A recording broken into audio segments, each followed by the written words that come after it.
Germany's defeat in World War I had profound and multifaceted impacts across its economy, politics, and society.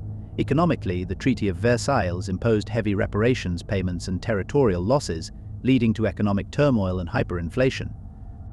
Politically, the collapse of the monarchy and the establishment of the Weimar Republic ushered in a period of political instability and polarization, with extremist movements gaining traction. Socially, the war's aftermath caused widespread disillusionment and suffering, fueling resentment and paving the way for the rise of radical ideologies. Overall, Germany's defeat plunged the nation into a tumultuous era marked by upheaval, hardship, and uncertainty.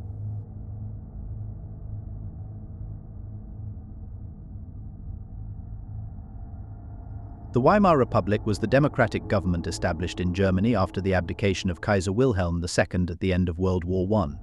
It was founded in 1919 with the adoption of the Weimar Constitution, named after the city where the National Assembly convened. The first president of the Weimar Republic was Friedrich Ebert, a leader of the Social Democratic Party of Germany, or the SPD.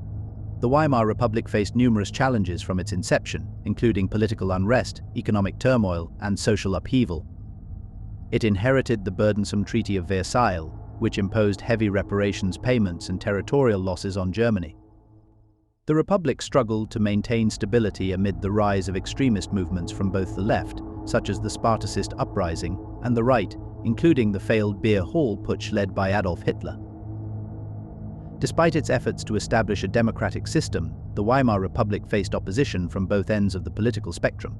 It was criticized by conservatives for being too liberal and by left-wing groups for not going far enough in implementing social reforms. Additionally, the economic hardships of the 1920s, exacerbated by hyperinflation and the Great Depression, led to widespread dissatisfaction among the German populace.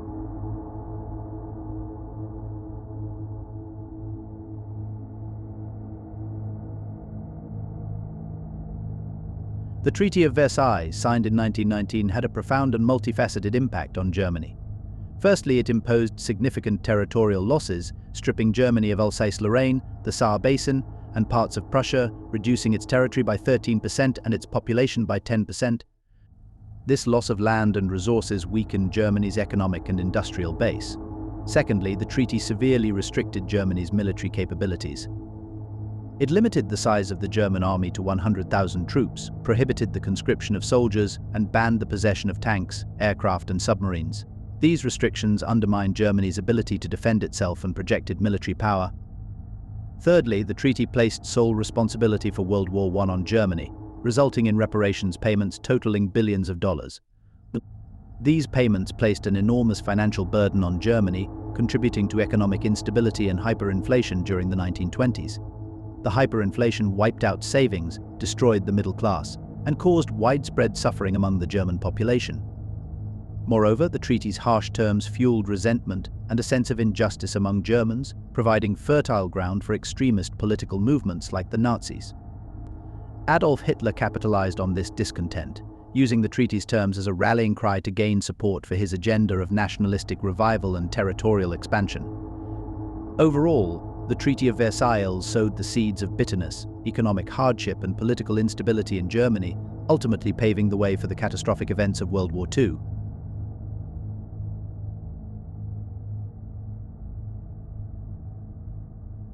During its formative years from 1919 to 1923, the Weimar Republic faced significant challenges from both the extreme right and left, marked by political uprisings, violence, and assassinations. On the extreme left, the Spartacist uprising of January 1919, led by Rosa Luxemburg and Karl Liebknecht, aimed to establish a communist government in Germany but was brutally suppressed by the government-backed Freikorps militias, resulting in the deaths of its leaders. Meanwhile, on the extreme right, the Kapp Putsch of March 1920 saw a right-wing coup attempt led by Wolfgang Kapp and supported by elements within the military and conservative factions. The government fled Berlin, and the coup briefly seized power before collapsing due to a general strike by workers. Political violence was rampant, with numerous assassinations targeting politicians. In 1921, Foreign Minister Walter Rathenau, a Jewish statesman, was assassinated by far-right extremists, symbolizing rising anti-Semitic sentiments. Additionally, in 1922, Matthias Erzberger, a prominent advocate of the armistice that ended World War I, was assassinated by members of the Organization Consul, a far-right paramilitary group. These uprisings and acts of violence underscored the fragility of the Weimar Republic, exposing its vulnerability to extremist forces from both ends of the political spectrum and contributing to widespread instability and mistrust in the fledgling.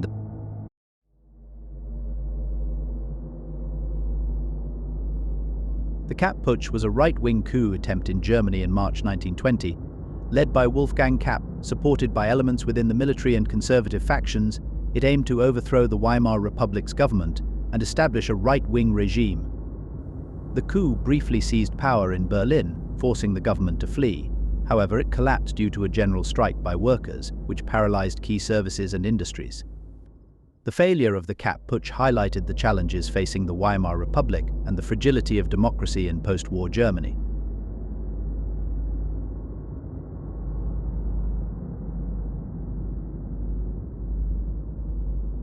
The Spartacist uprising was a left-wing revolt in Germany in January 1919. Led by Rosa Luxemburg and Karl Liebknecht, members of the Spartacus League, a radical faction of the Communist Party, it sought to establish a socialist government in the aftermath of World War I and the abdication of the German emperor. The uprising centered in Berlin, where armed workers and soldiers seized key buildings. However, the revolt was violently suppressed by government forces and Freikorps militias, leading to the deaths of its leaders and the eventual defeat of the uprising, highlighting the struggle for power in post-war Germany.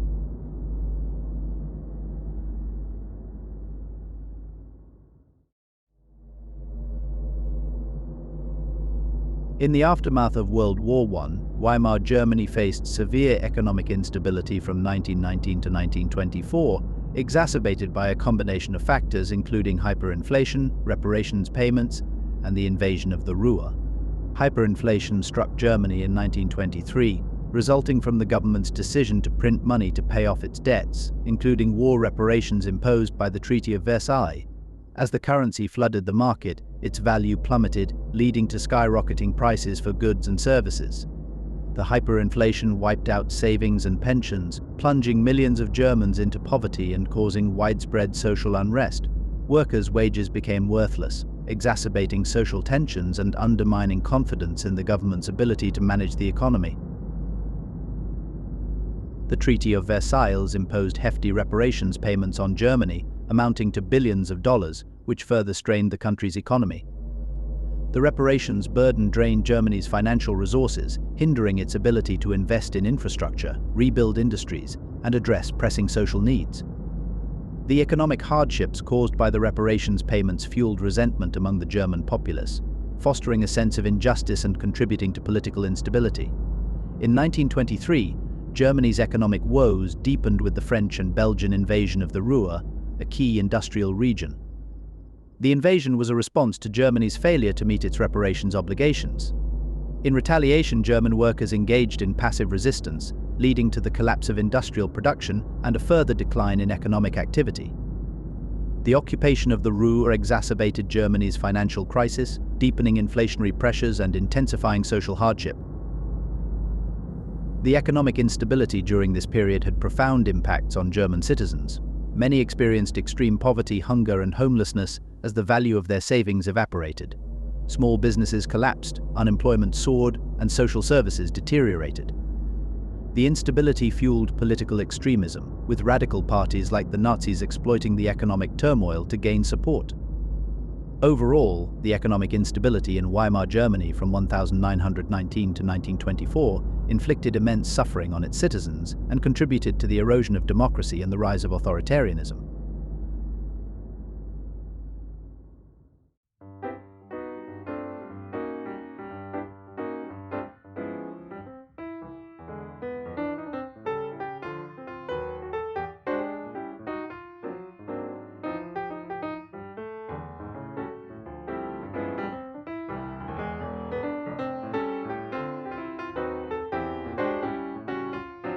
Gustav Stresemann, a pivotal figure in the Weimar Republic, served as Chancellor and Foreign Minister.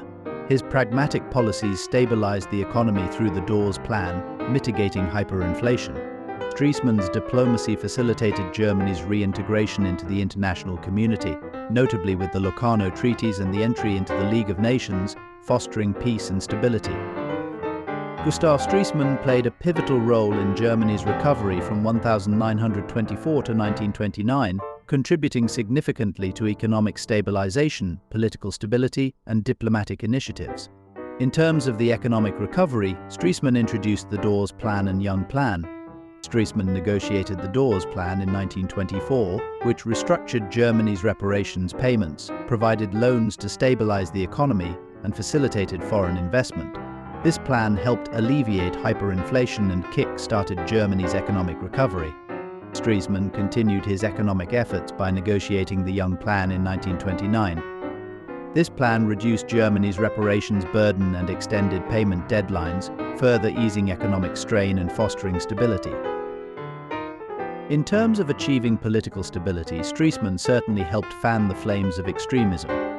Stresemann served as Chancellor briefly in 1923 and then as Foreign Minister from 1923 until his death in 1929. His pragmatic approach to governance and commitment to democracy helped stabilize the political environment during a tumultuous period. Stresemann also formed coalitions with moderate parties, fostering cooperation and reducing political extremism, which had been on the rise after World War I. In terms of foreign policy, Stresemann was seen as someone who wished for cooperation with Europe. Stresemann's most notable achievement in foreign policy was the negotiation of the Locarno Pact in 1925. This agreement normalized relations between Germany, France, and Belgium, guaranteeing their mutual borders and easing tensions in Europe. Stresemann's policy of fulfillment aimed to demonstrate Germany's commitment to meeting the terms of the Treaty of Versailles, thus gaining international trust and securing concessions, such as the Dawes and Young Plans. Gustav Stresemann's leadership in the Weimar Republic undeniably left a lasting impact, earning him recognition as a great leader for Germany.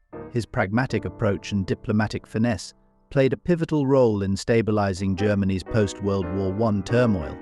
Stresemann's implementation of the Dawes Plan effectively tackled hyperinflation, setting the stage for economic recovery and prosperity.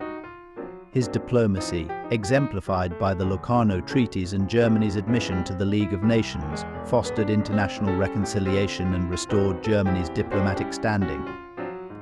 However, some argue that Stresemann's focus on European diplomacy and economic recovery positioned him more as a good European leader than a truly great German one. His prioritization of international reconciliation, while crucial for securing Germany's place in the global community, sometimes overshadowed addressing domestic social and political issues.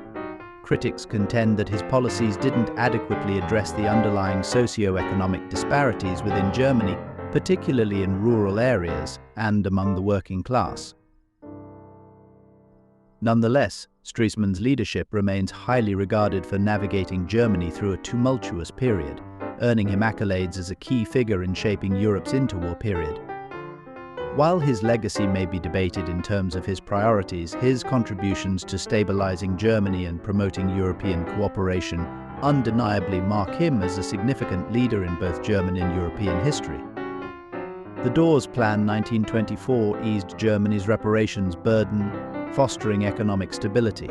The Locarno Pact 1925 ensured Germany's western borders and initiated European reconciliation. The Young Plan 1929 further reduced reparations and extended payment deadlines, aiming to ease economic strains on Germany. This period, known as the Golden Age in the Weimar Republic, presents a nuanced narrative of both stability and success, alongside underlying challenges. For proponents of stability, this period marked an economic revival under Chancellor Stresemann's pragmatic policies. The implementation of the Dawes Plan in 1924 stabilized hyperinflation, attracting foreign investments and revitalizing industry. Stresemann's diplomatic efforts, such as the Locarno Treaties and Germany's admission to the League of Nations, fostered international reconciliation and bolstered Germany's standing.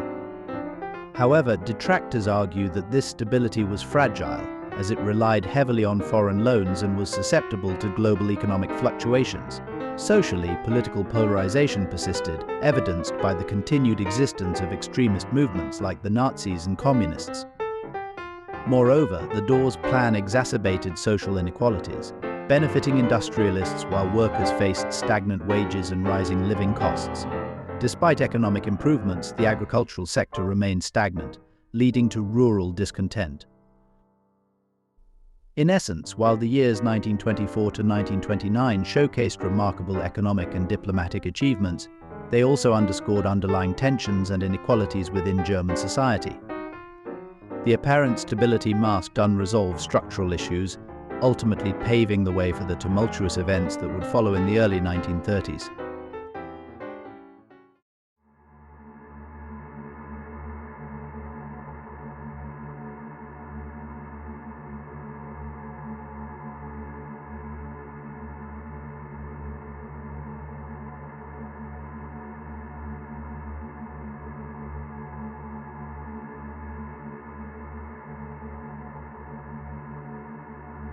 The Wall Street crash of 1929 and the subsequent Great Depression had profound social, economic, and political impacts on Germany. The Great Depression led to a sharp rise in unemployment and poverty in Germany.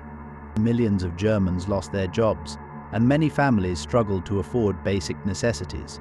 Economic hardship fueled social discontent and unrest. Germans faced uncertainty about their future, leading to frustration and disillusionment with the government and mainstream political parties. In terms of human suffering, poverty, homelessness, and hunger became widespread, exacerbating social divisions and causing immense human suffering. The German economy suffered a severe downturn, with industrial production plummeting, businesses closing, and agricultural prices dropping sharply. Banks collapsed, wiping out savings and exacerbating financial instability. Many businesses went bankrupt, further worsening the economic crisis. The economic turmoil reignited hyperinflation, eroding the value of the currency and causing further economic chaos. The Great Depression fueled support for extremist parties like the Nazi Party and the Communist Party.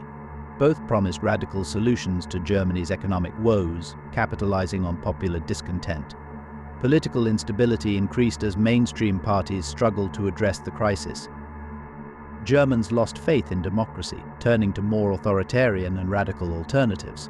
Society became increasingly polarized, with tensions escalating between left-wing and right-wing factions. Political violence and extremism surged, undermining democratic norms and institutions.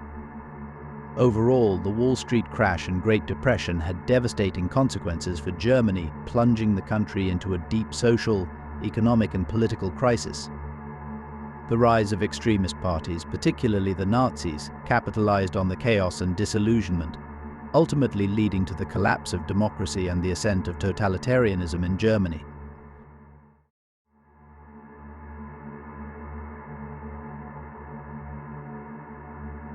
During this period, the coalition governments faced significant problems. For example, coalition governments struggled to formulate effective responses to the Great Depression, leading to ongoing economic instability and social unrest. Amongst political instability, frequent changes in government and shifting coalitions weakened the authority and effectiveness of the Weimar Republic's democratic institutions.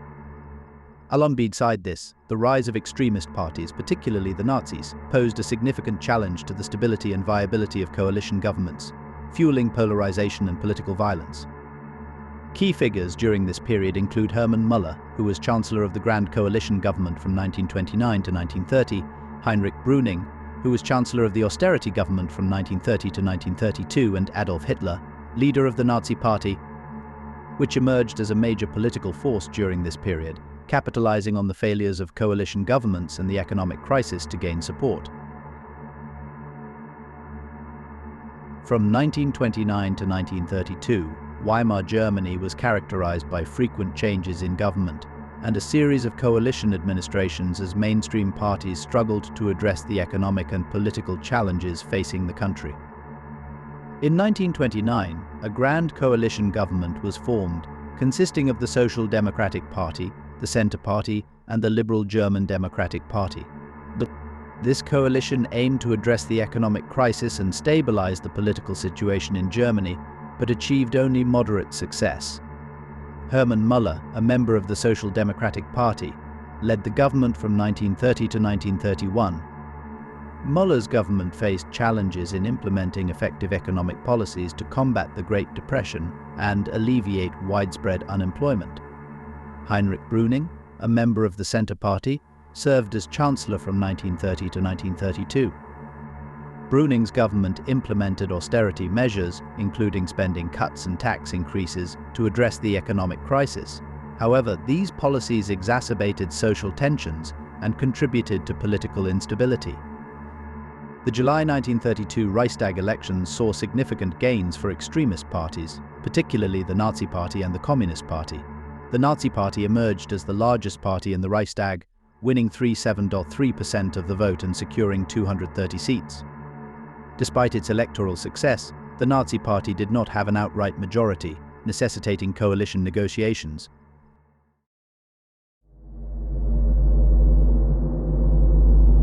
In the tumultuous period leading up to Adolf Hitler's appointment as Chancellor of Germany in 1933, several key figures played crucial roles, including Kurt von Schleicher, Franz von Papen, Alfred Hugenberg, and President Paul von Hindenburg.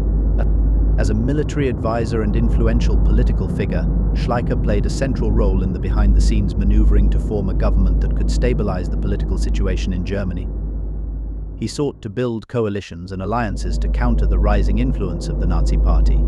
Franz von Papen, a conservative politician and former chancellor, became a key player in the efforts to form a coalition government that could command a majority in the Reichstag.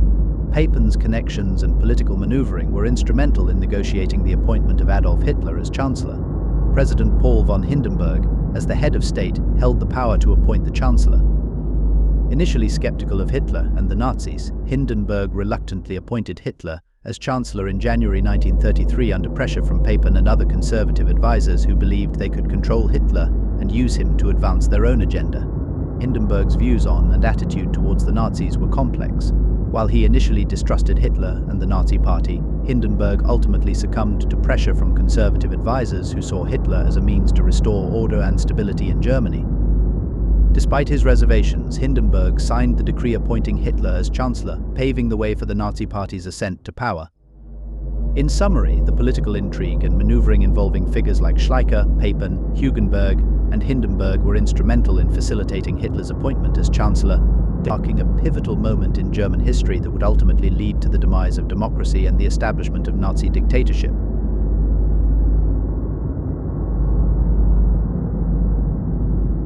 Adolf Hitler's appointment as Chancellor of Germany in 1933 was the result of a combination of political, economic, and social factors that converged to create an environment conducive to the rise of the Nazi Party. One of these factors was the economic turmoil and the Great Depression. The Great Depression, triggered by the Wall Street crash of 1929, devastated the German economy, leading to widespread unemployment, poverty, and social unrest. Germans grew disillusioned with the existing political establishment, viewing mainstream parties as unable to address the economic crisis effectively. The Nazi Party capitalized on economic grievances, promising to revive the economy and restore prosperity through nationalist and socialist policies. Another factor was the political instability and weakness of democracy. The Weimar Republic faced chronic political instability, with frequent changes in government and coalition struggles. Voters became increasingly polarized, gravitating towards extremist parties like the Nazis and the Communists. The failure of democratic institutions to address the economic crisis eroded public trust in democracy, opening the door for authoritarian alternatives. Another factor was Hitler's use of propaganda and his charismatic leadership. Adolf Hitler's charismatic leadership and oratory skills played a crucial role in attracting supporters to the Nazi Party. The Nazis employed sophisticated propaganda techniques, including rallies, speeches, and mass media, to disseminate their message and promote Hitler as a messianic figure who could lead Germany to greatness. Another factor was the weakness of political opposition. Mainstream political parties failed to unite against the Nazi threat, allowing Hitler to exploit divisions and weaknesses within the political establishment. Conservative elites, fearing the spread of communism, saw Hitler as a bulwark against the left and formed alliances with the Nazi Party, facilitating Hitler's rise to power. Finally, political intrigue and political opportunism became a factor. Hitler and the Nazis skillfully exploited political intrigue and backroom dealings to maneuver their way into positions of power. Franz von Papen and other conservative politicians believed they could control Hitler and advance their own agenda by forming alliances with the Nazis. President Paul von Hindenburg reluctantly appointed Hitler as Chancellor in January 1933, underestimating the danger posed by the Nazis and hoping to maintain stability. In summary, Hitler's ascent to power was the result of a perfect storm of economic hardship, political instability, propaganda, weak opposition, and opportunistic alliances, culminating in his appointment as Chancellor and the beginning of Nazi dictatorship in Germany.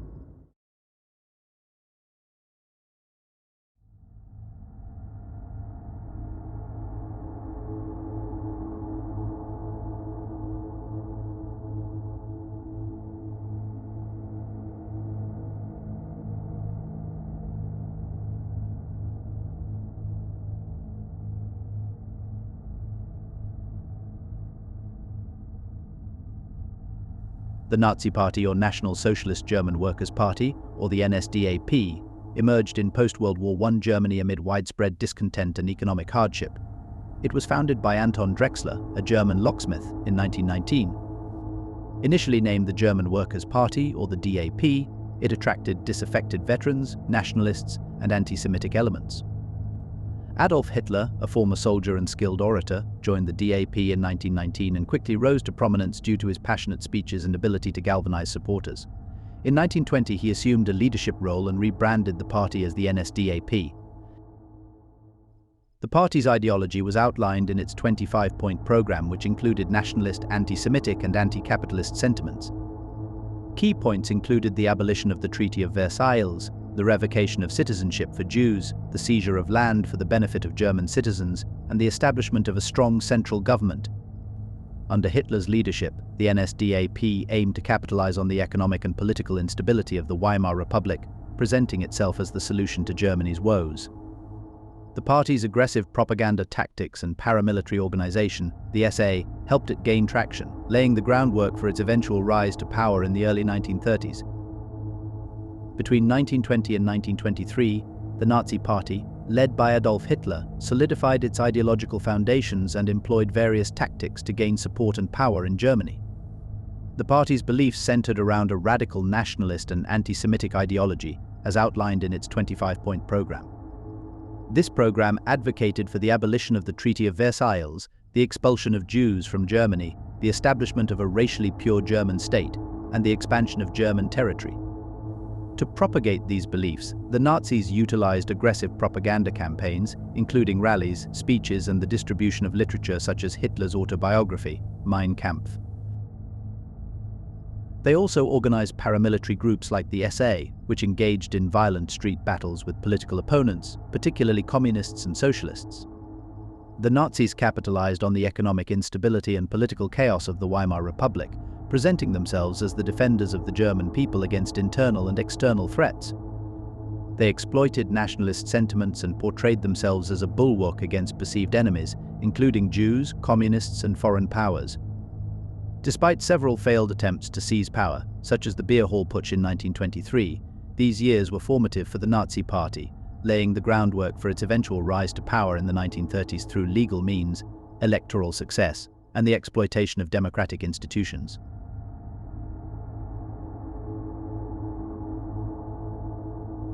The Munich Putsch, also known as the Beer Hall Putsch, occurred in November 1923 when Adolf Hitler and the Nazi Party attempted to seize control of the Bavarian government in Munich. Inspired by Mussolini's march on Rome, Hitler and his supporters stormed a beer hall where regional leaders were meeting. However, the coup failed to gain widespread support and was quickly suppressed by police forces. Hitler was arrested and subsequently tried for treason, during which he used the trial as a platform to gain national attention. Though the putsch failed, it elevated Hitler's status and laid the groundwork for his eventual rise to power.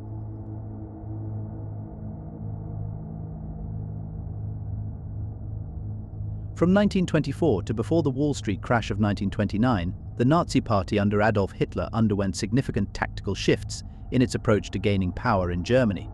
The Nazi Party changed tactics and took a less revolutionary path. After the failure of the Beer Hall Putsch in 1923, Hitler realized the necessity of using legal and electoral means to achieve power.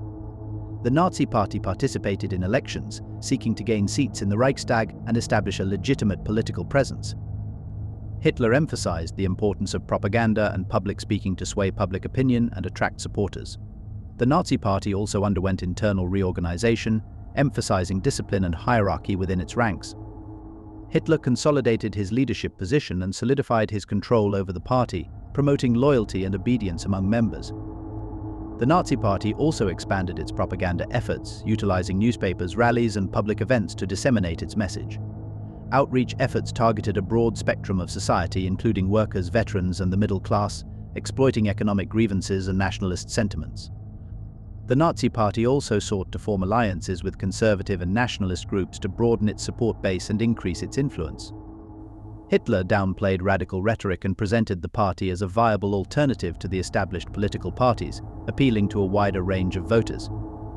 Overall, during this period, the Nazi Party shifted towards a more calculated and strategic approach, focusing on legal and electoral tactics, propaganda, and alliances to increase its influence and achieve its goal of seizing power in Germany. These changes laid the groundwork for the party's rapid ascent to power in the early 1930s amidst the economic turmoil of the Great Depression. From 1924 to 1929, the growth of National Socialism in Germany can be attributed to several interconnected factors. Germany faced economic challenges during this period. Despite initial stabilization efforts, unemployment remained high, and many Germans experienced economic hardship, which created fertile ground for extremist ideologies like Nazism to gain traction. The Weimar Republic struggled to maintain stability, with frequent changes in government and coalition struggles. Disillusionment with mainstream political parties fueled support for alternative movements, including the Nazi Party. Adolf Hitler's charisma and oratory skills played a crucial role in attracting supporters to the Nazi Party.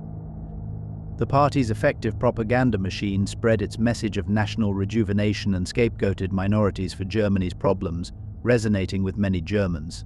The Weimar Republic's democratic institutions were perceived as weak and ineffective. Some Germans viewed the democratic system as responsible for Germany's perceived humiliation and economic woes, leading them to seek radical alternatives. From 1924 to 1929, the Nazi Party experienced a steady increase in support. In the 1924 Reichstag elections, the Nazi Party won only 32 seats. However, by 1928, the party had gained significant ground, winning 12.8% of the vote and securing 107 seats in the Reichstag.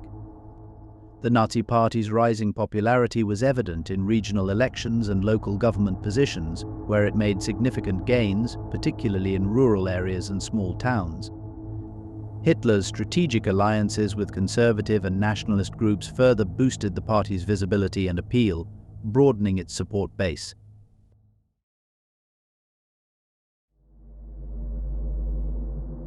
After the Wall Street crash of 1929, the Nazi Party under Adolf Hitler adapted its tactics to exploit the economic crisis and political instability in Germany. The party shifted focus from predominantly street violence and propaganda to intensified political campaigning and economic populism.